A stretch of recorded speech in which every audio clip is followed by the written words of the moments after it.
So I'm so excited the Les Mis movie is coming out. I love playing all the Les Mis music. It's fantastic. So this is Empty Chairs and Empty Tables. It's from the standard Les Mis book. It has the melody written in everywhere, all over the place, but in this, it's appropriate because that's what the orchestra's playing, and it sounds quite lovely to play the melody right along with it. So if you're playing this piece, just think about what's happening in the show, so don't just barrel through it, you know?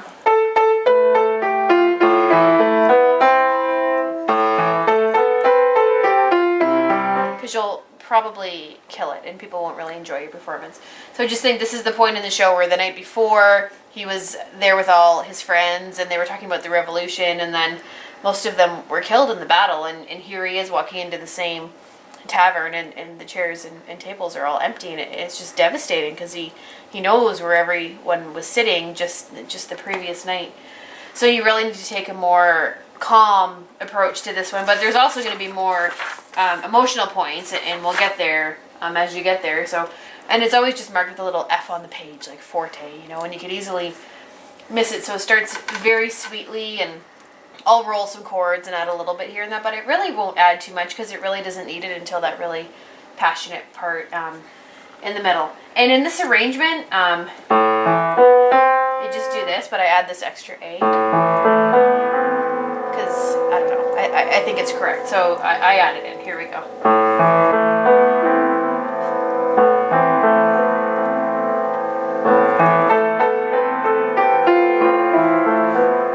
And always make sure your right hand is louder than the left so we can hear that beautiful melody. Because if they're equal, it just won't sound right.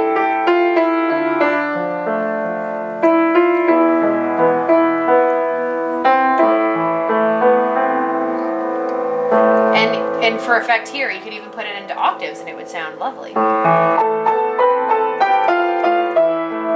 Really bring out that melody.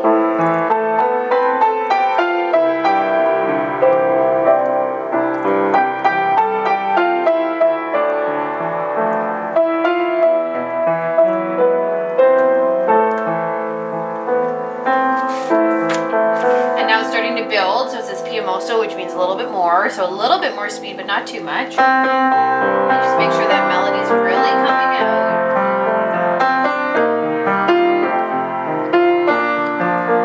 Right hand louder than the left. I do a scale from, and I do this.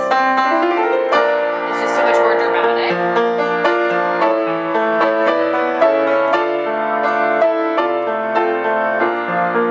Okay, why did I do that there? There's absolutely nothing marked in the music that indicates that. Okay, but when you watch the show, that's just this passionate point where he says, and I can hear them now, the very words that they had sung. It's such a powerful part. So if you have your music, just take it, write in a huge crescendo, write in a big forte here, another giant crescendo. I would even put like a fortissimo there, and I would just make that gorgeous. So I'll do that transition again.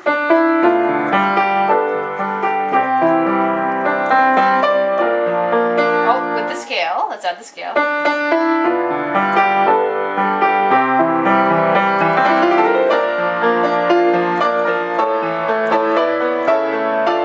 that a little longer, and then a little less, but still bring out that melody, and then way back, a little slower.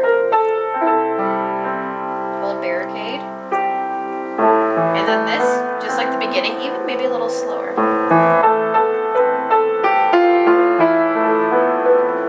Anything that's not the melody, as quiet as you can.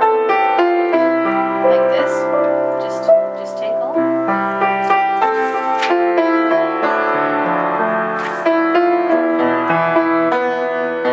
And then big on this chord. Now we bring this down the octave.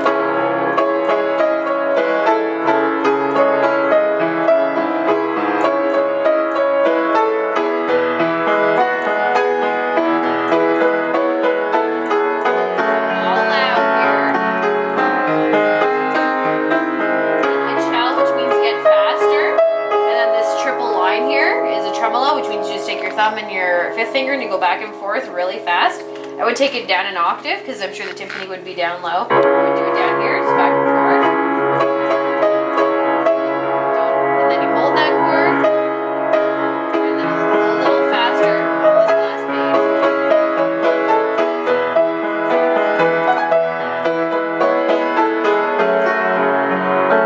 And then all of a sudden, we're my friends. Hold every chord. We'll sing. No more.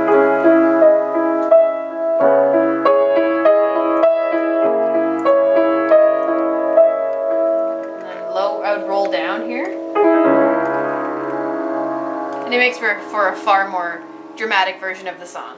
Because what's in the book, in my opinion, unless you're with a symphony orchestra and you're playing with a conductor, when you buy that piano vocal book, it's up to you, whatever you want to do with it. Whatever singer you're working with, or if you're just playing for yourself, use this as a guideline, but then put in a little bit of yourself into what you're playing. When you did the scale, Yeah. that's basically the kind of thing that the strings would do at that part. Oh, absolutely. I just took the bottom note, like, and I can, and I just played every single note in between. Can you do that using slowly? the key signature? Sure. So, da, da, da, da, da. So I just went from here to here. I included the B flat. What does that sound like at the speed again?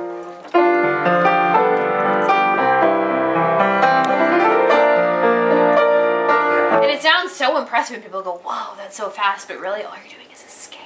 But you don't need to tell them that. So you just take the bottom note, the top note, make sure you have the flat that's supposed to be there in the piece, and it just sounds Don't tell the violinists fantastic. that it's Like just you can a take scale. anything, even going up an octave, like I'll just make something up.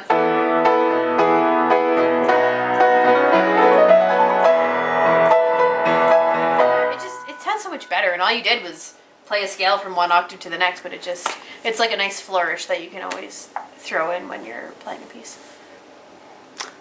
So that's Empty Chairs at Empty Tables. Thanks for watching.